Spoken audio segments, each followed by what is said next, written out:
Good morning, Bucknutters. Welcome to the Bucknuts Morning 5 here on Friday, March 28th, 2025.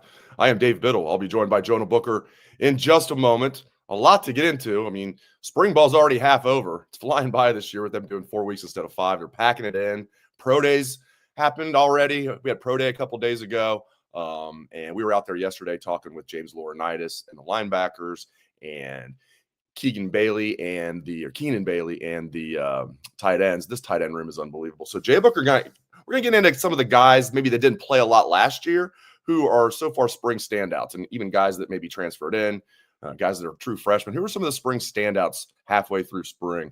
We're gonna get into that and much more. Before we do that, I'll tell you about our friends over at Huel. You guys got to try this. It's a meal and a drink. We are thrilled to welcome Huel as our show's newest sponsor. The Huel Black Edition Ready to Drink is a meal in a bottle. Yes, a meal that you drink. One bottle contains 35 grams of protein, 27 minerals and vitamins, and is low in sugar. Huel is perfectly balanced meal. Huel is a perfectly balanced meal designed by nutrition experts and takes the guesswork out of healthy eating. It's a great product, and we have a great deal for you guys. New customers visit Huel.com today and use my code Bucknuts to get 15% off your first order plus a free gift. Huel is amazingly convenient. There's no prep, no hassle, just grab and open. It's cheaper than a coffee. When you think about what you'd be spending on takeout or meal deals, it's a no-brainer. It tastes good because if it didn't, I wouldn't be having it. As you can see, I'm having their chocolate flavor right now. Pretty good. New customers visit Huel.com/Bucknuts today. Use my code Bucknuts to get 50% off your first order plus a free gift. All right, let's bring in the one and only Jay Book. You know, it's Friday. Jay Book and I are doing a podcast together. Good to see you, my friend. How are you? Happy Friday. Doing all right. My Reds let me down yesterday, but that's why we have 162 games and not just 10, right? Oh, so, man, they messed up. They messed up my parlay, Dave. I had them in, and I was watching the scores, and they were up with like 3-2 going into the ninth, and once again, the bullpen let you guys down. Enter the season with no closer. The guy that shouldn't even be on the team is the closer. Yeah. Hey, we're gonna be okay. All right. Think you lost like 37 games last year because of the bullpen and the closers or something like that. You're going to need them if you want to hit that over bet that you got, man. I know, man. It's still a low bar. I mean, they can still go 80 or 79 and 83, and I win the bet. They won 77 games last year, so yeah. I don't. Good thing I didn't bet on them to make the playoffs or anything. Although I wouldn't rule that out. It's one game. It's one game out of 162. All right. Before we get into individual players, like. It's crazy we're already halfway through spring ball. What's kind of stood out to you the most through the first couple of weeks? I like to talk about the linebackers, Dave. To me, that's been really a very, very bright spot because you already know what you got out of Sonny Styles. You're talking about a future All-American guy that's going to be playing on Sundays. But just hearing how he's kind of the leader of that room and his maturation and how he can do everything. But the Arvell Reese, I mean, he looks like an absolute monster. I think he got one of the defensive player of the days was announced, and seeing how Matt Patricia is really helping with those linebackers and the transition of CJ Hicks to the defensive end, kind of that hybrid type of role. And then, as they mentioned in the chat, Peyton Pierce has been getting a lot of recognition and love. He was a guy that came in. James Laurinaitis really liked him. Kind of pegged him as a old school type of linebacker. So it's good to hear the praise about him. And then true freshman, Riley Pettyjohn is coming in, already turning some heads. I think he's up 10 to 12 pounds since he arrived on campus. He's been repping with that second team defense. He's a guy that's going to play some football this year for the team, some solid minutes. So I'm really pleased about James Laurinaitis and the transition to linebackers are starting to move forward with being not just a question mark like they were last year to where it's now a strength for the defense because of how well those guys are starting to play. All of our good friends are in the chat. I'm trying to keep up here. Give everybody some equal time here with everybody giving some shout outs here. I love it. Yeah. I'm trying to keep up here. If I missed one of you guys, sorry, I'll get to you. We love the shout outs in the chat. We appreciate you guys being here. We do, and I was saying this on Wednesday's show. I get a kick out of it. Like, feels like I know all of these people now. I don't think I've met very few of them in person, but just there's such loyal listeners. They're always like, part of the chat. So it's like it's so cool looking at the chat. And like, yeah, I recognize like 90% of these names. It's awesome. All right, yeah, I wrote some guys down. You mentioned some of these guys. I'm gonna start on offense. So typically, I'm gonna talk about guys that like didn't play much on the national championship team. This one's kind of cheating because he wasn't a starter, but he played a decent amount. That's Brandon Ennis. But now, instead of being that number 4 receiver that gets some playing time and sometimes is going to return punts, he's going to be that number 3 receiver. He's going to be that Emeka Ibuka, and he looks great. I know you know this, but he looks great. I didn't think he was overweight last year because he's just a strong, tough dude. He still looks very strong, but dude, he's definitely shed some pounds. He looks quick. I saw your tweet. You said he looks really good because he was out there catching for Will Smith. See, that's another thing, Dave. I'm sorry, Will Howard. Whenever the Ohio State coaching staff throws out a wide receiver to catch in front of NFL scouts and personnel for those pro days, that's usually a telltale sign that they have really high faith that this guy's going to be a ball player here. And I saw your tweet saying that he looks slimmed down. Like how's he looking getting in and out of those breaks and kind of that top end speed compared to where he was last year? He never looked slow or not quick to me. He just looks quicker and faster. And I was like asking people around me, does he look like he's a little quicker? And they're like, yeah. Like everybody I talk to, like guys on the beat who I trust, I'm like, kind of you want to validate what your eyes see, but like, I've watched so much football over the years. I trust my eyes, but you got guys right next to you trust. You might as well say, are you seeing what I'm seeing? Or yeah. So get excited about Brandon Ennis. And it's one of those things too. Like you can't double him ever because you got Jeremiah Smith and you got Carnell Tate, and we're about ready to talk about this tight end room. You got into it a little bit. Yeah. Jeez, it's so freaking good. So get excited about Brandon Ennis, my friends, if you're not already. I like this. We do have first time watching the podcast live, loyal podcast guy, Dante. Welcome, Dante, on YouTube. Welcome to the Friday morning party, my friend. That's exactly right. Man, we got too many. I can't keep up. All right, so let me ask you this, Dave, before we go on. Yes, sir. Ennis, what do you think if you were to give him a comp? Are you talking like a JSN shifty type of guy? Because they kind of got that similar height in the slot, or do you think he comps to somebody else? Because that's who I was kind of thinking, because JSN really didn't have like that top end burner speed, but man, he was so crafty getting in and out of his breaks and so great in between those 1 through 25 yards type of windows that he can create for a quarterback. They even both wear the number 11. Yeah, maybe that's it.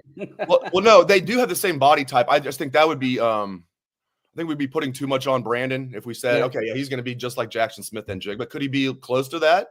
Maybe he could be as good as Jackson. I'm not going to rule it out. Jackson was so freaking good, and he's good. As we expected, he's great in the NFL. He's already taken over as the Seahawks number 1 receiver. I think he'll be similar to that. I don't know if he'll be that good. Yeah, I hope he is. If he's that good, oh, look out.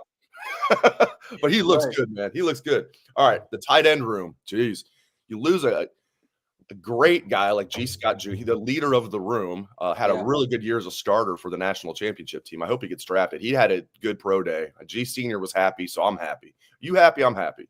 Yeah. But man, Max Clare transferring in. Coach Bailey was saying yesterday that Will Kazmarek is the best blocking tight end in the United States. I'm like, okay, not that you're biased or anything, but you watch the film of those playoff games. He was destroying people. He was manhandling guys. Bennett Christian's a little underrated, in my opinion, as a blocker.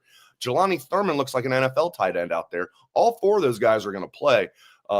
This is just a stack. This might be – I thought about this yesterday, J-Book. This might be the most stacked tight end room that I can remember ever at Ohio State. Yeah, I'm right there with you. I truly believe this tight end room is the best tight end room in all of college football. Anytime you can add an all Big Ten tight end to your room on top of feeling already really good about the guys that you have, I mean, it's an embarrassment of riches right now.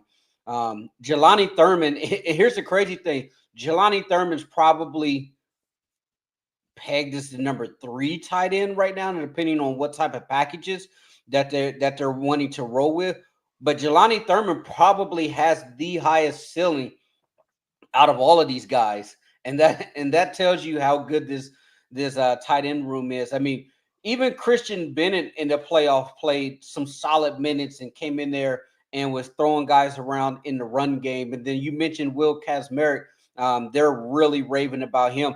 It's almost like when you have Will Kazmarek in there, it's really almost like having a 6 offensive lineman, a guy who they can line up kind of off the ball, a little H-back type of situation where he can really help out that stretch run game, boundary run game. So you have to feel really good about that. And what do they say about quarterbacks that are getting broken in? The tight end can be the best friend of a quarterback who Yep. when you're trying to have that dump off valve, if you got a plethora of tight ends that's going to be able to be that security blanket for you, it kind of eases that transition for Julian Sand trying to get his feet wet for first time starter reps. I don't feel like we're talking enough about James Peoples. Now, Yeah. I host a show 3 times a week. I talk on Columbus radio. I feel like we know he's going to be the starter, and we're like, oh, good thing we have C.J. Donaldson as the backup. Bo Jackson looks good. It's like, how about we talk about James Peoples for a second? Because I don't feel like my fault. I haven't talked enough about him. He looks fantastic. Every time I have talked about him, I said he looks great. I feel like we're not talking enough about him. I think he's going to have a really good year as that number 1 running back. Yeah. He look when you look at him, Dave, he looks the part. I mean, that kid is absolutely yoked up. I mean, he's been eating in those weights in Coach Mick's strength and conditioning program. But yeah, the older guys have been comparing him. I think Trey compared him to J.K. Dobbins, and James Peoples even said that's who he kind of mirrors his game after. That's someone who he really looked up after. Coming up through the high school ranks and younger age was J.K. Dobbins. So if you're going to get that, I think they can have a heck of a 1-2 punch with C.J. Donaldson and James People. Let me ask you this: T.C. Caffey's he's back. Have you seen him out there, or they have him in a limited contact? He looks good. Well, when we're out there, they're not hitting, but he's wearing full pads. He's not limited at all. Like Isaiah West, the true freshman running back, he is over. Let me answer this question. Someone's asking how many days till the spring showcase. It's really going to be a spring game now. Ryan Day's now corrected that. 15 days away, so it's 2 weeks from tomorrow, April 12th. I'm sorry, I lost my train of thought. What were you asking me there? TC, about TC. Oh yeah, TC. He looks good. He looks good. Like he looks like he's ready to go. Like he always looks physically strong. He's got the leg wrapped. He doesn't have like a big brace on the knee. I am concerned when a running back has 2 season-ending injuries within 3 years. Like he's basically like he can't afford another one, you know. And it's like, geez, and he's such a great young man, and that's a good guy to have in there. So I'm glad Sam Williams-Dixon came back. Again, I like the way Bo Jackson looks. They're excited about Turbo Rogers, even though he's not here. But James Peoples looks awesome. But TC looks good, man. I don't think he's limited at all right now. Yeah, I think it's also great adding that depth with Sam Williams-Dixon coming back because he's a guy too, Dave. If given the opportunity, he can do a little something. I think it's going to be your 1-2 punch with Peoples and Donaldson. Now, there's going to be situations where Ohio State is just rocking other teams, and you're going to want to limit the wear and tear on those 2 top running backs. So having TC there, having Sam Williams-Dixon and all of the freshmen that came in with Turbo, he'll be there this summer. So having those other running backs, that's going to be able to take a load off those other 2 backs because the blueprint is out there right now. As we watch with the running backs we had this year, don't overuse those guys early in the season because come December, you're going to need those guys to be kind of your workhorse engines. And if you're overusing them early, then that could be a recipe for disaster. But these guys, they have the blueprint using those top 2 backs to 10, 11 carries a game. And then at that point, let's get some of these younger guys. But the one thing I love about it is I am a huge Coach Lachlan fan. Yes. I love that he came to the table and said, if your kid is soft, that's on you because there will be no soft batch cookies in my room. And he was like, all of the Lock boys, they're going to be hard-nosed, they're going to be tough, and we're going to run through contact. And I love that about him, man. I love him too, man. That was just a blessing in disguise. Tony Alford leaving, like the Mayflower truck leaving Baltimore to move to Indianapolis to steal the Colts away. Tony Alford leaving in the middle of the night. Ryan Day was pissed off, and rightfully so. And then they turn around and they find a better running backs coach. And I liked Tony Alford when he was here, but look what, just look what Locke did with like Trey as a blocker. Trey was always a good blocker. He turned into almost like Zeke last year as a blocker, and he's not as big as Zeke. So like, yeah, I love Locke. I love what he does as a recruiter. I love talking to him. I love how he coaches up the running backs. You're right, man. He's like, listen, they're going to take on the personality of the coach. It's like, and my personality. It's like, okay, yeah, right.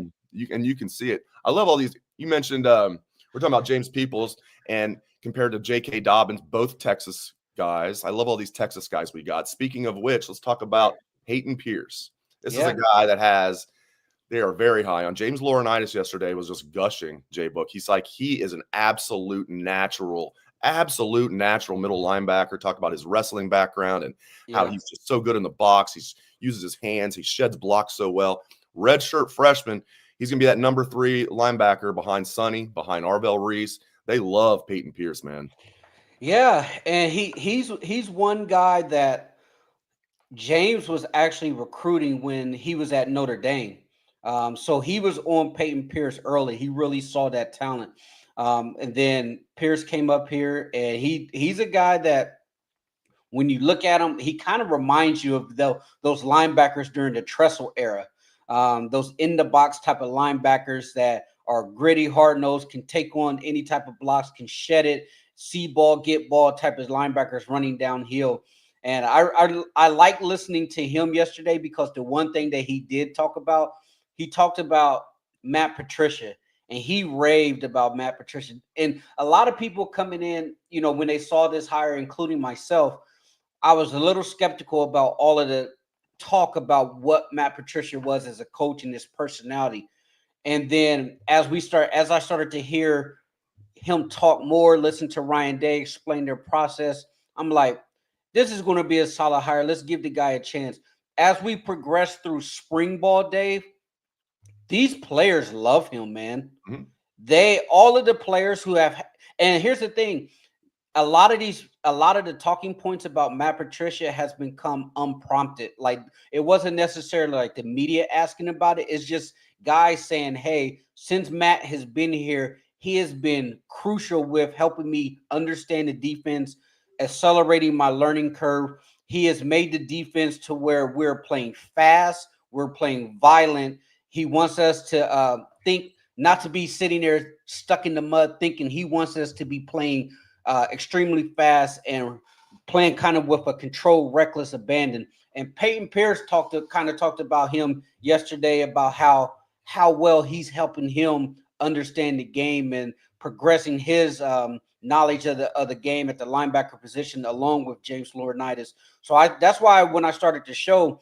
I'm very bullish on that linebacker room, because you mentioned him, and then Riley Pettijohn's coming up, and he's a guy that they're extremely high on. So another Texas guy. Yep. I mean, hey, here's the crazy thing about Texas.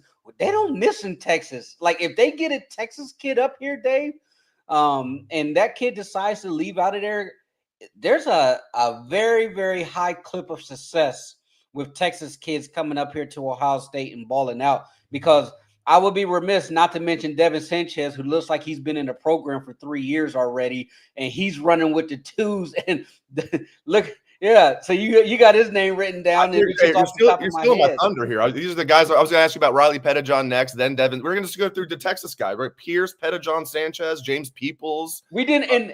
And for the people in the chat, Dave and I do not exchange notes before the show. It's just all off the cuff, natural, just talking ball. Like, we never say, hey, here's the show notes. We just get on here and we just go. And a lot of times, a lot of the information that we're talking just happen to kind of coincide with each other. I think it works out better that way. That way we're not going in like it's just like guys talking football. We're not sitting here like, oh, we gotta like have this like show sheet that we follow. It's like I had a guy, one of my friends that works over at 97.1 has a phrase, let's not do 2 shows. They only pay us to do 1. Let's just do 1 show. And but it's not about that. It's just about, it just comes across more organically. And just natural. Okay. We're going to get into more guys like Riley Pettijohn, Devin Sanchez, Aaron Scott, and more, even though we already talked about some of those guys. But I'm gonna let you guys know about Bird Dogs. I love that they're one of our new sponsors. I've been a customer of theirs for a while, so it's really cool. So we're thrilled to welcome Bird Dogs as a new sponsor for our show. I love their shirts, their shorts, and more. And we can get you guys a good deal from Bird Dogs. For a limited time, our listeners get a free hat with any order when you use code Bucknuts at birddogs.com. They've got some cool hats. Get the completely free hat when you use code Bucknuts at birddogs.com. Support the show and let them know that we sent you. Bird Dog shorts are markedly more comfortable than the stiff old khaki shorts that we've all worn, and they look a lot better too. So more comfortable and they look better. So 2 for 2 right there. And if you like to golf, these are the perfect golfing shorts. Some guys are just like have to wear pants when they golf. I have a friend that never wears pants ever when he golfs. So I'm telling you, you got to get some Bird Dogs. If you look good, you feel good, right? If you look good, you feel good. Well, Bird Dogs will make you feel good because they will make you look good. Again, for a limited time, our listeners get a free hat with any order when you use code Bucknuts at birddogs.com. Get the hat completely free when you use code Bucknuts at birddogs.com. Again, support the show and let them know that we sent you. All right. Here we go. All right. You already talked about Riley Pettijohn. It was really cool getting a chance. I love meeting all these guys. Mhm. Like, you cover them, you watch their film, you hear them, but getting a chance to meet them one-on-one is always really cool. Riley Pettijohn's one of these guys, much like Tavian St. Clair, Devin Sanchez, who carries himself like he's a senior, not a guy that should still be in high school. I'm very impressed with him. I'm obviously impressed with his physical traits and what James Laurinaitis said about him, but Riley's a very mature young man. I think he's going to be a stud here. Yeah, I mean, you're talking about a linebacker who was in high school, who was a sprinter on the track team. Yes. So when you look at a guy, I mean, he's freakishly athletic because you can go online and look up Riley Pettijohn track, and here's this monster of a linebacker on the back stretch going toe for toe on the track with some of these sprinters. I'm like, holy smoke, this kid's a linebacker. But TJ Alford's another one. Yep. He broke his thumb. He's back with a cast on his hand. So he's in the mix too, and they're really high on him. And he looks like he's going to be a heck of a ball player as well. They're absolutely loaded at the linebacker position. The 2 spots that really made me kind of get up out of my seat, Dave, this week that they were raving about was the talk of Logan George and Tywan Malone, because we've talked about it, the depth on the defensive line. That's kind of the big question mark with this defense going into the season. You feel great about your top 4 guys, but after that, you're still hoping that you can get something out of there. And Larry Johnson and Ryan Day both gave Logan George a shout out and said, hey, he's turning some heads. That's the transfer that came in from Idaho. And Logan George it probably took him a little bit to adjust to the speed and the physicality of Ohio State, but it sounds like he's starting to turn into a ball player. Tywan Malone name being thrown around, that's a big one, Dave, because you need that third defensive tackle to be in that rotation. And with him being one of the oldest guys in the room as far as seniority, you need him to be able to rise up. And Will Smith, they've talked about Will Smith too. And Will Smith was kind of one of those players that was a forgotten guy. A lot of people thought that he was a tweener. He's really committed himself to the strength and conditioning program and a nutritionist to get his body right. And that's a name that's been popping out a little bit this year. So it's huge for that back end of the defensive line when you're talking about Logan George, Jason Moore, Tywan Malone, Will Smith, Eric Mensah, who's hurt, or Josh Mickens is hurt.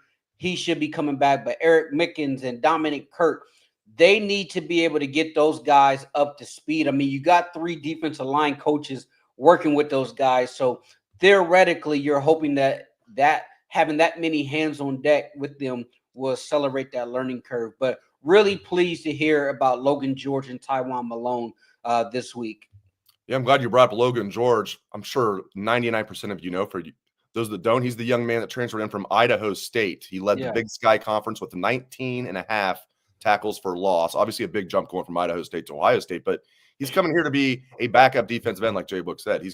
And Larry Johnson said he has been a pleasant surprise, very pleasant surprise, he said, and he explained why. He said he's quicker than I thought. He's got very strong hands. He said he's definitely going to be able to help us this year. So they're excited about Logan George. And yeah, Tywan Malone's another really good young man that I got a chance to meet his mom, got a chance to do a story on him a couple months ago. He's won a national championship now in college baseball and college football. Hopefully now as a fifth-year senior, he can play a lot on the football team. That'd be huge. That's going to be a local Columbus bar trivia question. Which player won a national championship in baseball and football who played at Ohio State? That's going to stump people unless they really, really know their stuff, right? I mean, everybody in the chat would know it, of course. Right. All right. As promised, Devin Sanchez, another Texas young man. Aaron Scott. Devin's obviously a freshman. Aaron Scott's a sophomore. I've talked about this. They look like they're like NFL corners right now. It's crazy. And those guys are backups. No, Devin's going to play a lot. Aaron's going to play a lot. So they're not typical backups. But I shouldn't say they're for sure backups. Maybe IGB goes to nickel and they put one of those kids at outside corner. But I think Lorenzo Styles Jr. is going to be the nickel. And I think obviously the outside corners are going to be IGB and Jermaine Matthews. But I'll tell you, man, Devin Sanchez and Aaron Scott are going to play a ton of football for the Buckeyes this year. Yeah, Devin Sanchez, that's a grown man on that side. So sometimes you just have kids who are 18 years old that come in that you look at them and you see them and you're like, oh yeah, he's college ready. And the one thing that you have to say about Sanchez is when it comes to cornerback position, a lot of times guys are fast enough, they may be big enough, but they probably need their technique refined. Sanchez comes in with a very, very high quality game as a true freshman. I mean, his technique is stellar. There's always room to get improvement. But when you think about Denzel Burke, when Denzel Burke first came to Ohio State out of Saguaro High School here in Scottsdale, the one thing that got Denzel Burke on the field right away as a corner starting was he was way ahead of where he should have been as far as his footwork and his technique. That's kind of how I see Devin Sanchez, a kid who's coming in early, who's way ahead in that regards as far as his footwork. Now, you still have guys like Miles Lockhart that they're really high on. The Glenville kid, Bryce West, who's playing a little bit of nickel. They love him, and he's finally back healthy. I think he had like a shoulder or rotator cuff or something like that he was dealing with. And then towards the end of the season, he was able to get back healthy. And then, as you mentioned, Aaron Scott, he 5-star cornerback. And Aaron said he's ready. He said, I'm ready. He goes, anytime they call my number, I'm ready to play. Like I'm here to compete.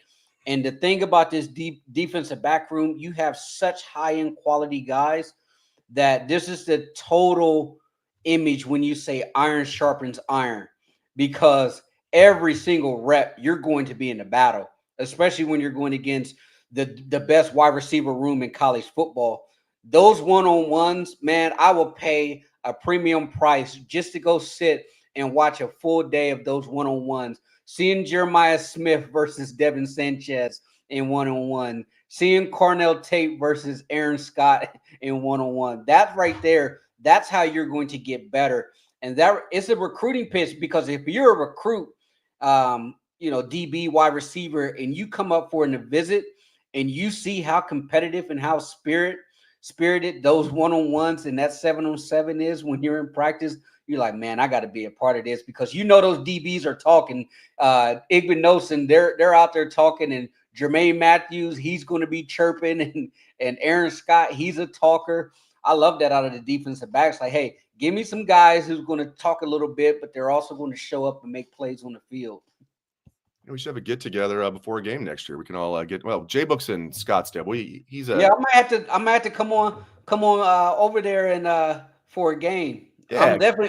We'll always try to catch a game, but we should plan something in advance and get something together. That'd be kind of cool. That'd be cool. Yeah, we'll still be basking even when the season starts, because defending reigning national champion. The beautiful thing about it, Dave, being the national champions, is seeing on Twitter all of the Oregon fans they're just in complete disbelief about what happened. They're like, oh, I saw the other day, Oregon fans were saying, we were all for 25 days. That's why we got smoked 34-0 before we scored a touchdown.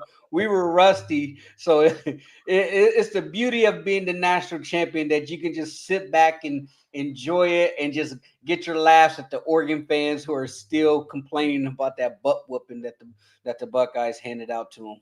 They're still complaining, and we're still basking. All right, I got to ask you about this as we close the show. This stuff at Michigan with Matt Weiss. Oh my goodness! Gosh, first of all, I was like, geez, he hacked into like 100 different. No, what they say, 3,300 is the number now. Over 3,000 young ladies he hacked into. Like, what a perv!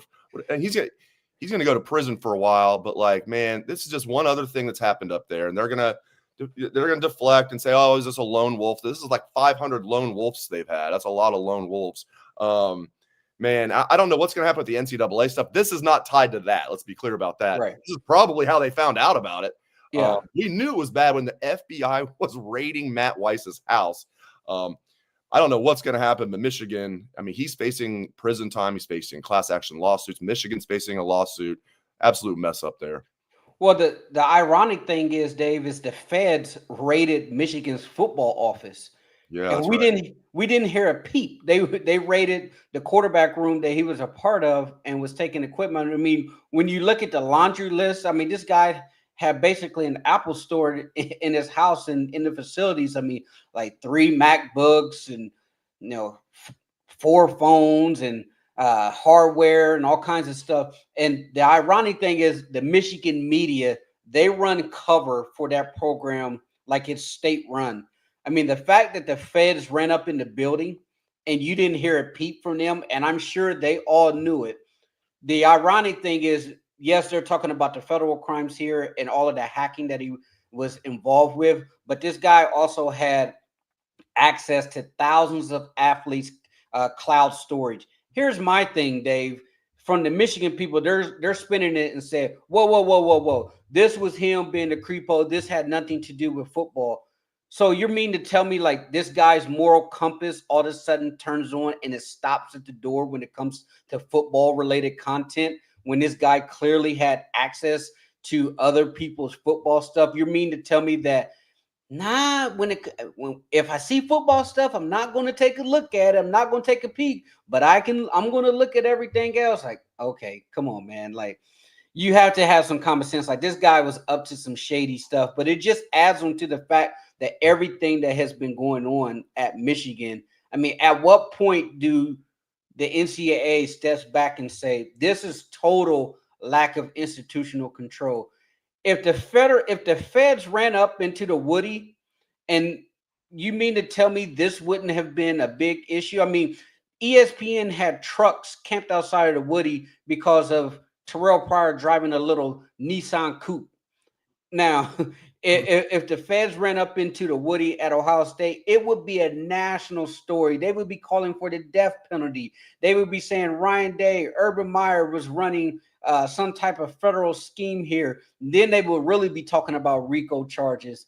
But who knows with the NCAA? I mean, I know there's been other Buckeye syndicates been saying the hammer's going to drop for, I don't know, a year and a half now. And their AD came out last week and said they have had zero conversations with the NCAA regarding any type of penalties.